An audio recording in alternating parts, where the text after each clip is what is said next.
Hi friends, എല്ലാവർക്കും ക്ലാസ്സിലേക്ക് സ്വാഗതം.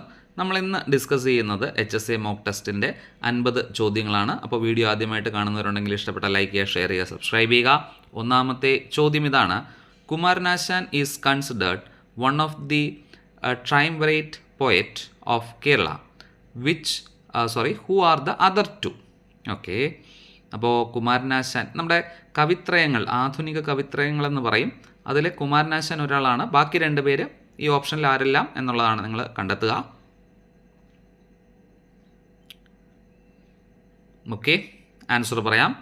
ഓപ്ഷൻ എ ആണ് വള്ളത്തോൾ നാരായണമേനോൻ ആൻഡ് ഉള്ളൂർ എസ് പരമേശ്വര അയ്യരാണ് ശരി ഉത്തരം. ഓക്കെ, അപ്പോൾ കുമാരനാശാനുമായി ബന്ധപ്പെട്ട കുറച്ച് ഫാക്ട്സ് നമുക്കൊന്ന് പഠിക്കാം അല്ലേ. He met Sreenarayana Guru in 1891. Veenapoovu written in the year 1907. Mathangi is a character in his poem Chandala Bhikshuki. The title awarded by Madras university. ഏത് ടൈറ്റിലാണ് അദ്ദേഹത്തിന് മദ്രാസ് യൂണിവേഴ്സിറ്റി നൽകിയത്? മഹാകവി എന്ന ടൈറ്റിലായിരുന്നു. The first Indian poet to appear in a postal stamp is Kumaranasan. It was in the year 1973. Okay, അപ്പോൾ അത്തരം കാര്യങ്ങളൊന്ന് പഠിച്ചു വെക്കുക. നെക്സ്റ്റ് ചോദ്യം: Which of the following statements are or is true to anti-defection law? 3 options ആണ് തന്നിട്ടുള്ളത്. ശരിയാണോ നോക്കാം. Added to the constitution in the year 1985. 52nd amendment act. Inserted in the 10th schedule. ശരി ഉത്തരം ഓൾ ഓഫ് ദ എബവ് ആണ്. Okay, അപ്പോൾ കൂറുമാറ്റ നിരോധനവുമായി ബന്ധപ്പെട്ട പോയിൻറ്റ്സ് ഒന്ന് പഠിച്ചു വെക്കുക. Okay, next question: the human rights day 2024 theme is. Okay, അപ്പോൾ തീം ഇത് ഏതാണെന്നാണ് കണ്ടെത്തേണ്ടത്. 4 ഓപ്ഷൻസ് ഉണ്ട്. ഹ്യൂമൻ റൈറ്റ്സ് ഡേ എന്നാണെന്നൊന്ന് കമൻറ്റ് ചെയ്യുക. അപ്പോൾ ഇവിടുത്തെ തീം നമുക്ക് പഠിക്കാം. ഈ വർഷത്തെ theme our right our future right now. Okay, 2024 തീമാണ് our right our future right now. Okay, 73rd amendment does not apply to the states of. അതായത് പഞ്ചായത്തി രാജ്, ത്രിതല പഞ്ചായത്തുകൾ ഉണ്ട്. ഒന്ന് ഗ്രാമപഞ്ചായത്ത്, പിന്നെ ബ്ലോക്ക്, പിന്നെ ഡിസ്ട്രിക്ട് ലെവൽ. ഇത് ബാധകമല്ലാത്ത സംസ്ഥാനങ്ങൾ ഈ തന്നിരിക്കുന്ന ഓപ്ഷനിൽ ഏതെല്ലാമാണ് എന്നാണ് ചോദിക്കുന്നത്. ബാധകമല്ലാത്തത്: നാഗാലാൻഡ്, മിസോറാം, മേഘാലയ, ജമ്മു ആൻഡ് കാശ്മീർ. 4 സ്റ്റേറ്റുകളാണ് തന്നിരിക്കുന്നത്. ആൻസർ ഓൾ ഓഫ് ദീസ് ആണ്. കാരണം ഇവർക്ക് അവരുടേതായിട്ടുള്ള ട്രൈബൽ ഗവൺമെൻറ്റ്സ് ഒക്കെ ഉണ്ട്.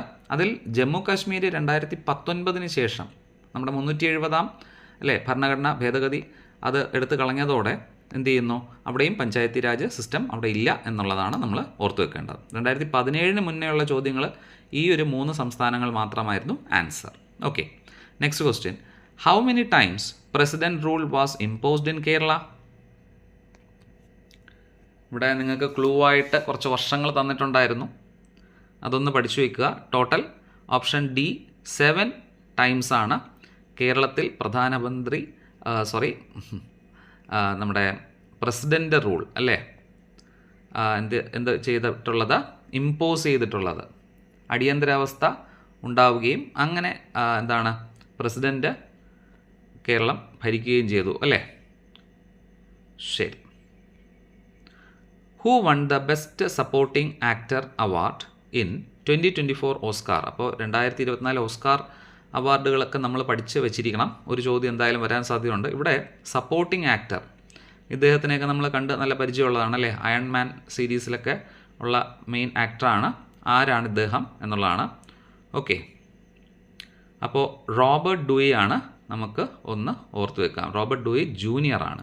എങ്കിൽ നമുക്ക് 2024 ഓസ്കാറിലെ നടി എമ്മ സ്റ്റോൺ ആണ്. ഓക്കെ, പുവർ തിങ്സ് എന്ന് പറഞ്ഞ സിനിമയിലെ ആ ഒരു സിനിമയിലെ ആക്ട്രസ് ആയിരുന്നു.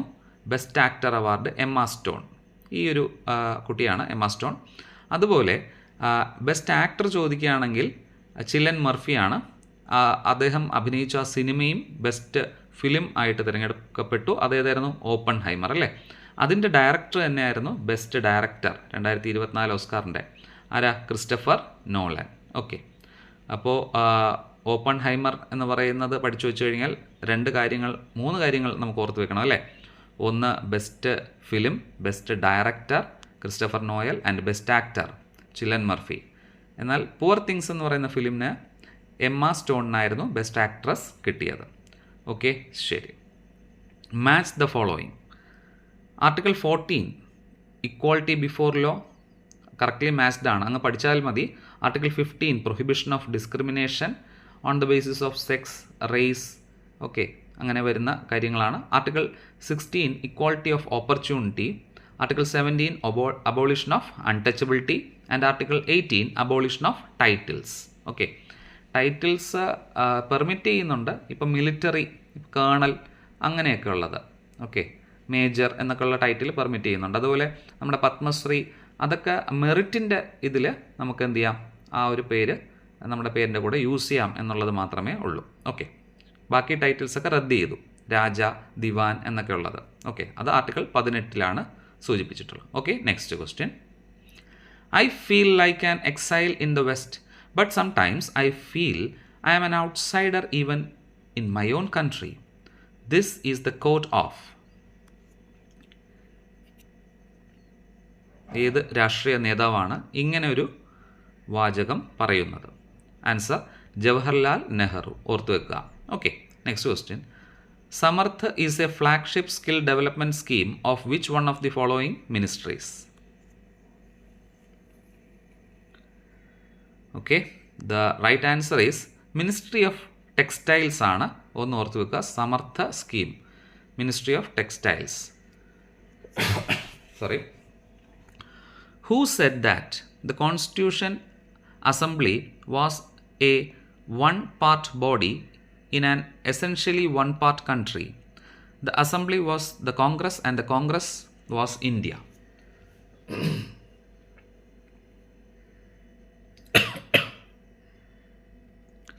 അപ്പോൾ ഇങ്ങനെ അഭിപ്രായപ്പെട്ടത് അമേരിക്കൻ ഹിസ്റ്റോറിയനായിട്ടുള്ള ഗ്രാൻവിൽ ഓസ്റ്റിനാണ്. Okay, yes.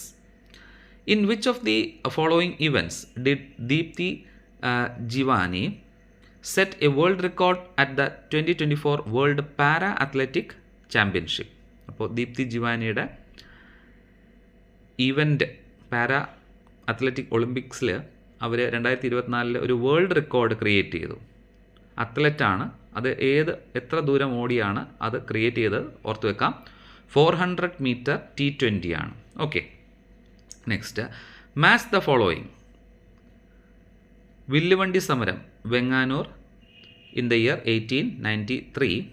മിശ്രഭോജനം Cherai in the year 1917. Okay, അപ്പോൾ ഈ തന്നിരിക്കുന്നത് എല്ലാം കറക്റ്റ്ലി മാച്ച്ഡ് ആണ്. അപ്പോൾ വില്ലുവണ്ടി സമരം നമുക്കൊന്ന് ഓർത്ത് വെക്കാം, അയ്യങ്കാളിയുമായി ബന്ധപ്പെട്ടതാണ്.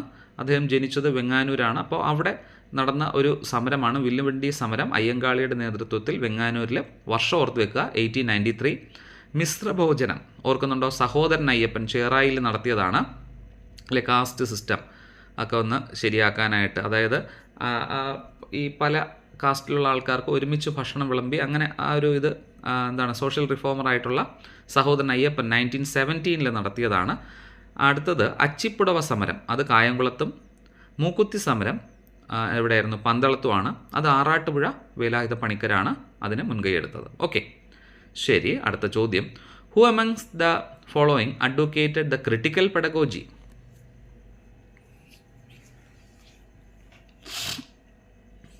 റൈറ്റ് ആൻസർ പോൾ ഫ്രെയർ ആണ്. അദ്ദേഹത്തിൻ്റെ ഒരു പുസ്തകവും കൂടെ പഠിച്ചു വെക്കാം, pedagogy of freedom. Paul Freire ആണ്. Okay, next.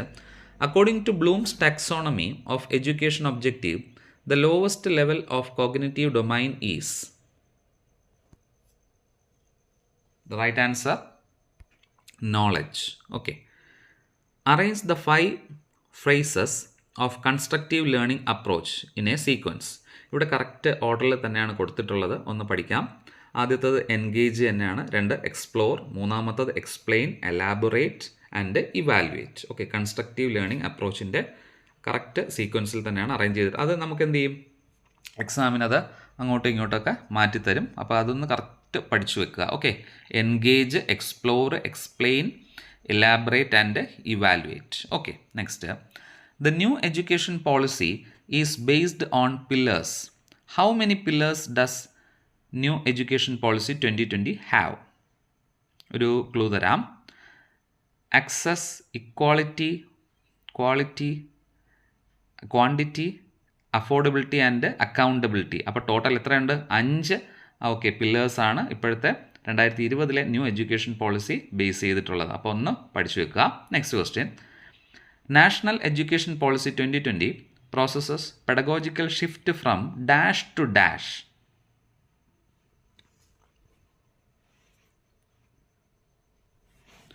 Right answer option B, rote learning to conceptual understanding ആണ്. Okay, next question. Match the list 1 psychological theories and list 2 name of the educational psychologist. അത് match കറക്റ്റായിട്ടാണ് ചെയ്തിരിക്കുന്നത്. നമുക്കൊന്ന് പഠിക്കാം. Psychological theory, psycho analytical തിയറിയാണ് Sigmund Freud.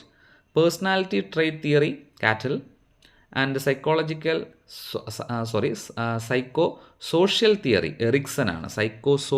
Psycho analytical Freud പഠിച്ചു. Trait theory Cattell പഠിച്ചു. Psycho social Erikson. And 2 factor theory Spearman. Okay, next question. Which of the following mottos are correct? Indian ആർമിയുടെ service before self, സേവ പരമോധർമ്മ, അത് ശരിയാണ്. Indian national army നമ്മൾ പഠിച്ചു service before self. എന്നാൽ ഇന്ത്യൻ നേവി ആണെങ്കിലോ ഷാനോ വരുണ. May the lord of ocean be auspicious on to us. And Indian air force touch the sky with glory, നഭസ്പർശം ദീപ്തം. അപ്പോൾ ഇതെല്ലാം ശരിയാണ്. അപ്പോൾ അതൊന്ന് പഠിച്ചു വെക്കുക. ഓക്കെ, നമ്മുടെ ആർമിയുടെ 3 ആർമിയുടെയും എന്താണ് ആപ്തവാക്യങ്ങളാണ്. Okay, yes. In a mathematics class, if a student uses sub-skills such as movement, gestures. In a mathematics class, if a teacher uses sub-skill such as movement, gestures, change in speech pattern and change in interaction style, then the teacher is using. Okay, എന്ത് സ്കില്ലാണ്? ഇപ്പം maths class പഠിച്ച് ഇങ്ങനെ ബോറൊക്കെ ആകുമ്പോൾ teacher പെട്ടെന്ന് തന്നെ ജസ്റ്റേഴ്സും സൗണ്ടും പാറ്റേണൊക്കെ അവരുടെ ഒരു സ്റ്റൈലൊക്കെ മാറ്റിയിട്ട് കുട്ടികളെ കൂടുതലായിട്ട് ആകർഷിക്കാനായിട്ട്, ക്ലാസ്സിനെ കോൺസെൻട്രേറ്റ് ചെയ്യാനായിട്ടൊക്കെ കാര്യങ്ങൾ ചെയ്യുന്ന സമയത്ത് ഇത് ഒരു മൈക്രോ ടീച്ചിങ് സ്കില്ലാണ്. ശരി ഉത്തരം ഓപ്ഷൻ ഡി ആണ്, skill of stimulus variation. Okay, അപ്പോൾ നമുക്ക് ലിറ്റററി പാർട്ടിലേക്ക് കടക്കാം. Which of the following sentences are true? 7-line stanza used by medieval poet is known as rhyme royal. Curtal sonnet contains 10.5-line poem. And tercet a poem of 3-line stanza. നമുക്ക് Sonet ഒരു 14 വരി എന്താണ് പോയമാണ് Sonet എന്നറിയാം. പക്ഷേ rhyme സോണറ്റിൽ 7-line stanza ആണോ? Curtal sonnet 10.5 lines പോയമാണോ? And tercet 3-line stanza ആണോ എന്നുള്ളതാണ് ഇവിടെ ചോദ്യം. ശരി ഉത്തരം ഓൾ ആർ കറക്റ്റ്. ഒരു പോയിന്റും കൂടെ നമുക്കൊന്ന് പഠിക്കാം. A curtal sonnet was invented by Gerard Manley Hopkins. അതുപോലെ റൈം റോയലൊക്കെ പോപ്പുലറൈസ് ചെയ്ത ഒരു വ്യക്തിയുണ്ട്. നിങ്ങൾക്ക് അറിയാമെങ്കിൽ ഒന്ന് കമൻറ്റ് ചെയ്യാം. Okay, next. Who is considered the central figure of Cockney school of poetry? ഈ Cockney school of poetry romantic poets ആണ്. അതിലെ സെൻട്രൽ ഫിഗർ ഈ ഒരു പിക്ചറിൽ കാണുന്ന ആളാണ്. നമുക്ക് വലിയ പരിചയമില്ല അല്ലേ? Answer is option C, Leigh Hunt. Okay, Leigh Hunt ആണ്. ശരി, അടുത്ത ചോദ്യം. And that one talent which is death to hide belongs to. ഇത് നമ്മുടെ മിൽട്ടൻ്റെ ഏത് കൃതിയിൽ നിന്നുള്ള ഒരു വാചകമാണ് എന്നുള്ളതാണ്. Answer option A, on his blindness. Okay, Sylvia Plath was the first person to win a posthumous Pulitzer prize in the year. അവരുടെ കളക്റ്റഡ് പോയംസിനായിരുന്നു മരണാനന്തരം ആദ്യമായിട്ട് പുലിറ്റ്സർ പ്രൈസ് നേടുന്നത് സിൽവിയ പ്ലാത്ത് ആണ്. അത് വർഷം ഓർത്ത് വെക്കുക, 1982. Okay, choose the incorrect statement related to the poem Aboriginal Australia. Incorrect. Aboriginal Australia is a poem that focus on the European influence upon Aboriginal life. അത് കറക്റ്റാണ്. It also deals with the oppression and death that the European population brought with them. Yes. അതിൻ്റെ tone depressed ആണ്. പക്ഷേ അത് എഴുതിയത് not, it is not. അപ്പോൾ ഇവിടെ അല്ലാത്തത് ഏതെന്ന് ചോദിച്ചു കഴിഞ്ഞാൽ ഡേവിഡ് ഡിയോപ്പ് നമ്മുടെ ആഫ്രിക്കയാണ് എഴുതിയത്. അപ്പോൾ ഇത് എഴുതിയത് ആരായിരുന്നു?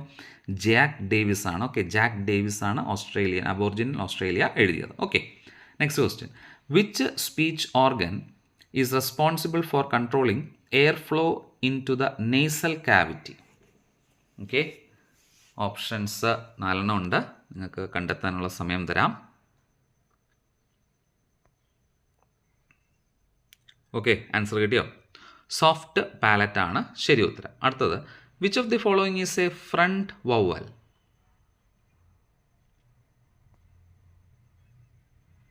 Right answer option B, E. അപ്പോൾ ആ ഡയഗ്രാം ഒന്ന് നമുക്ക് അത്യാവശ്യമായിട്ട് പഠിച്ചു വെക്കേണ്ടതാണ്. 1 മാർക്കിന് ഇതിൽ നിന്ന് ചോദിക്കാം അല്ലേ. ഫ്രണ്ട് വവലാണ് ഇപ്പോൾ ചോദിച്ചത്, ഹൈ ഫ്രണ്ട് വവൽ. ഓക്കെ, ശരി. Which of these is a diphthong?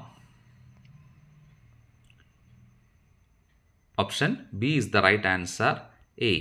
Okay, 8 diphthongs ഇവിടെ തന്നിട്ടുണ്ട്, അതൊന്ന് നോക്കി വെക്കുക. Yes. Next, what is the primary difference between tense and lax vowel? Right answer, duration of pronunciation. Okay, അപ്പോൾ ലാക്സ് വവൽസ് ആ shaded ആയിട്ട് ഉള്ള നമ്മുടെ ഫിഗറിനകത്തുണ്ട്, അപ്പോൾ അതൊന്ന് നോക്കി വയ്ക്കുക. Next, which vowel sound is high back round vowel? അപ്പോൾ ഫോണിറ്റിക്സിലെ അവസാനത്തെ ചോദ്യം. നമ്മൾ ഫ്രണ്ട് ഹൈ വവൽ സൗണ്ട് നമ്മൾ നോക്കി, ഇനി back, high back round vowel. അപ്പോൾ തീർച്ചയായിട്ടും 1 മാർക്ക് അതിന് ചോദിക്കാം. ഓപ്ഷൻ എ ആയിരുന്നു. അപ്പോൾ ആ ഒരു പിക്ചർ നമുക്ക് നോക്കുമ്പോൾ അറിയാം അല്ലേ, ഹൈ ബാക്ക്, യു എന്നുള്ള ഒരു സൗണ്ടാണ് high back round vowel. Okay, next, what do Lady Macbeth words unsex me here means?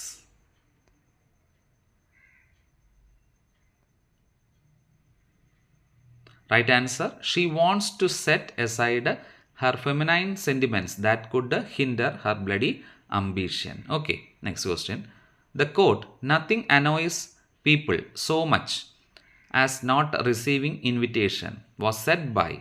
നമുക്ക് ഈ ചിത്രത്തിൽ കാണുന്ന ആളെ പരിചയമുണ്ട്, അപ്പോൾ ആൻസർ പെട്ടെന്ന് തന്നെ കിട്ടിക്കാണും. Option B, Oscar Wilde. അദ്ദേഹത്തിൻ്റെ ഇമ്പോർട്ടൻസ് ഓഫ് ബീയിങ് ഏണസ്റ്റ് എന്നുള്ള വർക്കിൽ നിന്ന് നമുക്ക് 2 ക്വസ്റ്റ്യൻസ് ഒന്ന് പഠിക്കാം. Who said the following? All women became like their mothers. That is their tragedy. No man does. That's his. ഇത് ഏത് കഥാപാത്രം പറയുന്ന ഒരു വാചകമാണ്? 4 ഓപ്ഷൻസ് ഉണ്ട്. ശരി ഉത്തരം option A, Algernon. Okay, next, one more dialogue. From which character we have to find out. Who said the following? I hope you have not been leading a double life, pretending to be wicked and being really good all the time.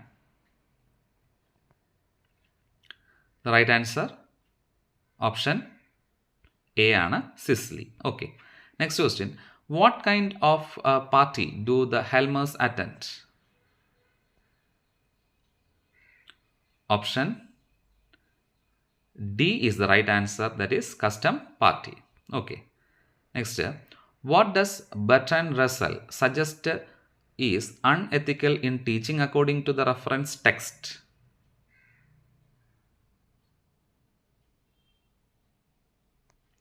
Option A is the right answer, teaching falsehood and concealing truth. Okay, ഇതാണ് Bertrand Russell. Okay, what transformation has the profession of teaching undergoes in the last 100 years according to the reference text? Option D is the right answer, transformed into a large and important branch of public service. Okay, Shashi Deshpande is famous for successfully using the narrative technique. Which is the narrative technique used by Shashi Deshpande from the given options? കിട്ടിയായിരുന്നോ? Option D, double perspective. Okay, Shashi Deshpande was awarded the Padmashri in the year 2009 ആണ്. 1919 അവർക്ക് സാഹിത്യ academy award കിട്ടുന്നു. 1983 നമ്മൾ roots and shadows എന്ന work അവർ publish ചെയ്യുന്നു. Okay, next question. Why did Akka hesitate to consult a doctor?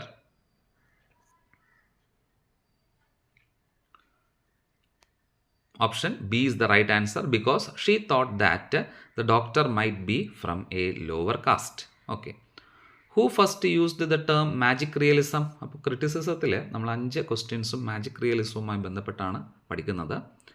Okay, ആദ്യമായിട്ട് ആ ടേം യൂസ് ചെയ്തത് option A Franz Roh. Okay.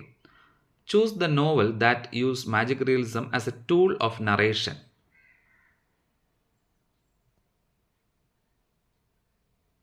Yes, option D is the right answer. All of these അല്ലേ, ഇത് മൂന്നിലും നമുക്കൊന്ന് നോക്കാം ആരൊക്കെ എഴുതി. 100 Years of Solitude by Gabriel Garcia Marquez and Salman റഷീദിയുടെയാണ് midnight children. Beloved in 1987 a novel by Toni Morrison അല്ലേ. Okay, നിങ്ങൾക്ക് ഓർമ്മയുണ്ടോ ടോണി മോറിസൺ? നമ്മൾ പഠിച്ചതിൽ അവർക്ക് നൊബേൽ സമ്മാനമൊക്കെ കിട്ടിയിട്ടുണ്ട്. അവർക്ക് നൊബേൽ സമ്മാനം കിട്ടിയ വർഷം ഓർമ്മയുണ്ടെങ്കിൽ ഒന്ന് കമൻറ്റ് ചെയ്യുക. Okay, next. What influenced the development of magic realism in Latin America? The right answer European culture hubs. Okay, next question. Which author was named as the first magical realist by literary critic Angel Flores? Option A is the right answer, George Louis Borges. Okay, next question. What is the role of magic realism in literature?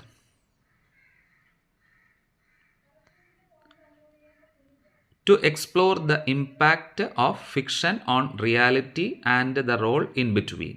Okay, the main objective of teaching is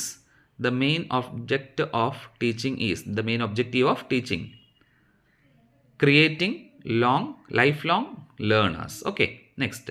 In a classroom teaching, which of the following concept will suit a discourse method? In a classroom teaching, which of the following concept will suit discourse method?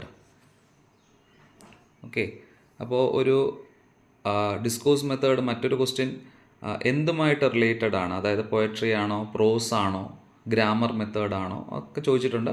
ശരി ഉത്തരം അതിൽ grammar ആയിരുന്നു. അപ്പോൾ ഈ community culture institution, ഇവിടെ right answer option A ആണ്, community. Okay, ഇപ്പോൾ news പേപ്പറൊക്കെ കൊടുത്തിട്ട് കോൺടെക്സ്റ്റുവൽ ബേസിൽ ഗ്രാമറൊക്കെ പഠിപ്പിക്കുന്ന ഒരു രീതിയാണ് ഡിസ്കോഴ്സ് മെത്തേഡ്.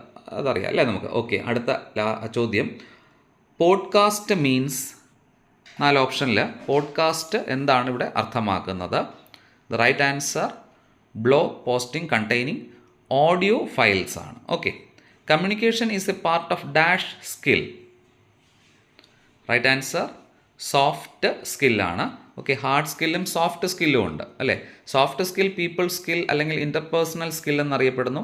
ഹാർഡ് സ്കില്ലാണെങ്കിലോ നമ്മൾ ടെക്നിക്സ് അല്ലെങ്കിൽ നമുക്ക് ജോബ് റിലേറ്റഡ് ആയിട്ടുള്ള കാര്യങ്ങളാണ്. ഇപ്പോൾ planning, problem solving, budgeting or accounting, scheduling, risk management, time management ഒക്കെ ഹാർഡ് സ്കില്ല് വരുന്നു. അപ്പോൾ ഒന്ന് ഓർത്ത് വെക്കുക. ഓക്കെ, ലാസ്റ്റ് ചോദ്യം. Which of the following are active part of listening process? Maintaining eye contact, nodding, asking for clarification. ഇത് 3 ശരി ഉത്തരമാണ്. അപ്പോൾ ഓൾ ഓഫ് ദി എബവ് ആണ് ഇവിടുത്തെ right answer. Okay, thank you friends for listening the class. If you like, please hit the like button and subscribe my channel. All the best for the exam.